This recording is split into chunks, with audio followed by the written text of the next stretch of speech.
आज के अध्यक्ष चैरिटी के माननीय रामलाल जी साहब,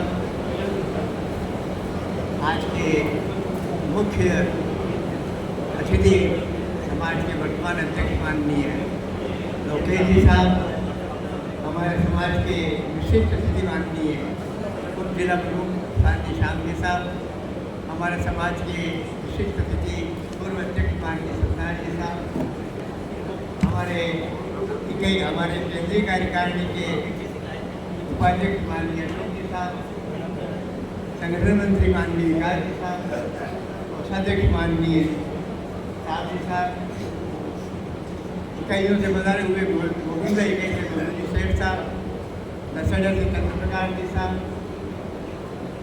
शहर इकाई से रामलाल जी साहब, इडवा इकाई से दिनेश मीरा साहब और प्रदेश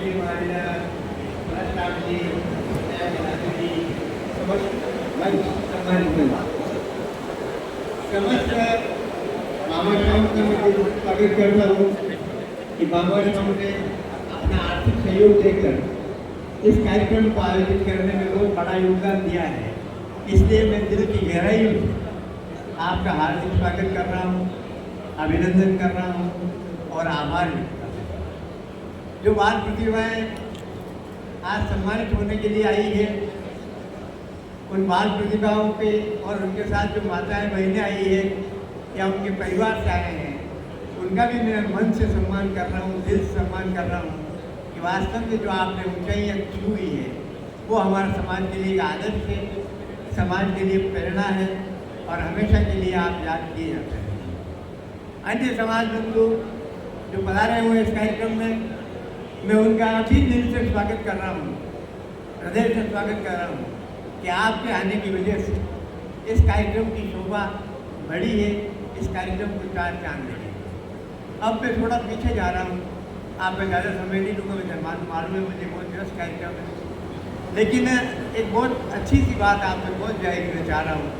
हम थोड़ा पीछे जाएँ, महाभारत काल के चार महान धनुधर हुए हैं।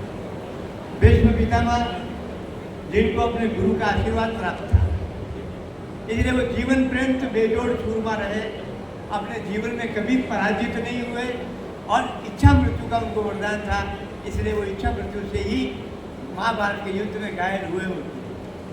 दूसरे सूरमा थे हमारे अर्जुन, जो द्रोणाचार्य शिष्य थे, उनको गुरु का पूरा आशीर्वाद था और गुरु के आशीर्वाद की वजह से वो मां नायक कहलाए, मां समर भारत के, मां भारत के।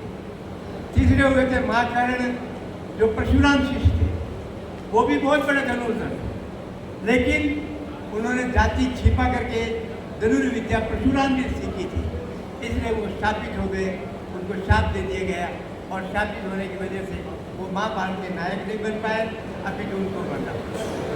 और चौथे थे एकलव्य।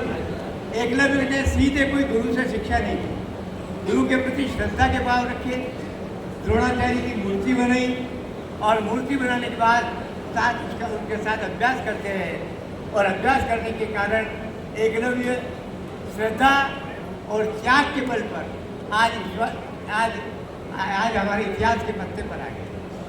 जब राजकुमार जा रहे थे उस समय जो ही कुत्ता भौंका और कुत्ते को भौंकते ही उस एकलव्य ने इस प्रकार से बाण चलाया कि कुत्ते का मुंह खुला का खुला रह गया और बाण से उसका मुंह बंद, बाण से पड़ गया और वो भौंक नहीं पाया।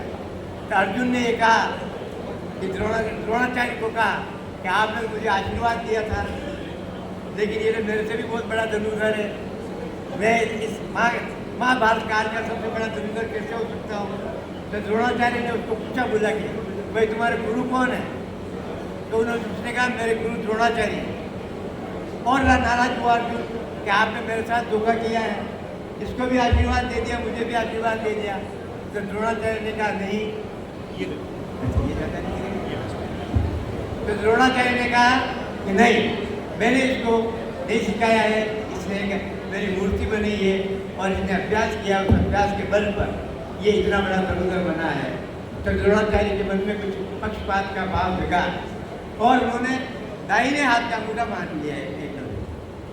आप देखिए त्याग का भाव, कि केवल मूर्ति के सामने अभ्यास किया, बहुत बड़ा धनुर्धर बना, और जब दाहिना हाथ का अंगूठा काट दिया जाए तो फिर वो क्या धनुष विद्या में आगे बढ़ पाएगा। लेकिन गुरु के प्रति श्रद्धा के भाव जड़ से अपने हाथ से दाहिने हाथ का अंगूठा काट के गुरु के चरणों में, ये है त्याग की बात। तो मैं आप सब बच्चों को ये कह रहा हूँ कि आप गुरु के प्रति श्रद्धा के भाव रखिए, आशीर्वाद के भाव रखिए। गुरु से आशीर्वाद आपको मिलना चाहिए, तभी आगे बढ़ेंगे, क्योंकि बिना गुरु के आशीर्वाद के आदमी आगे नहीं बढ़ सकता, और उसके लिए आपको खाली होना पड़ेगा। 89 और 92% लाने वाला बच्चा भी यहाँ आया है नारमंगरा का, अब उसके मन में आ जाए कि मैं तो बहुत कुछ जानता हूँ, मुझे सीखने की क्या जरूरत है। ये भाव आते ही अभिमान पैदा होगा, और अभिमान जब पैदा हो गया तो प्रवाह हमेशा ऊपर से नीचे की ओर होता है। प्रकृति के अंदर देखिए आप, वायु का प्रवाह उच्च दाब से निम्न दाब की ओर होता है, विद्युत का प्रवाह उच्च विभव से निम्न विभव की ओर होता है, जल का प्रवाह उच्च तल से नीचे की तल की ओर। इसलिए गुरु का तल, गुरु का कद आप ऊपर मानेंगे तो उसके द्वारा दिया हुआ ज्ञान आप तक पहुँचेगा, और आप बहुत बड़े आदमी बन जाएंगे।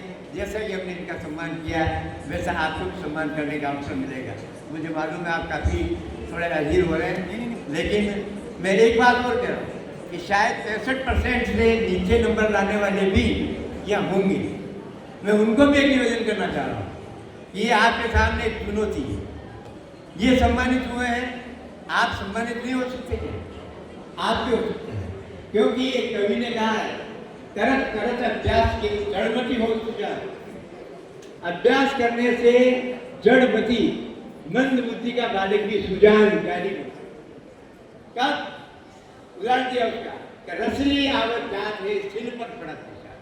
सिल का मतलब होता है पत्थर, और रसी है हमारी मुलायम, लेकिन वो बार बार आती है और जाती है कुएं के अंदर, दाबड़े के अंदर, जलगन के ऊपर, तो उसका निशान बन जाता है। यदि आप अभ्यास करेंगे बराबर तो निश्चित रूप से आप भी इन बच्चों की श्रेणी में आ जाएंगे। इसलिए अभ्यास करिए, निराश मत होइए, आगे बढ़िए, और आगे बढ़ेंगे निश्चित रूप से एक दिन वो आएगा कि आप भी सम्मान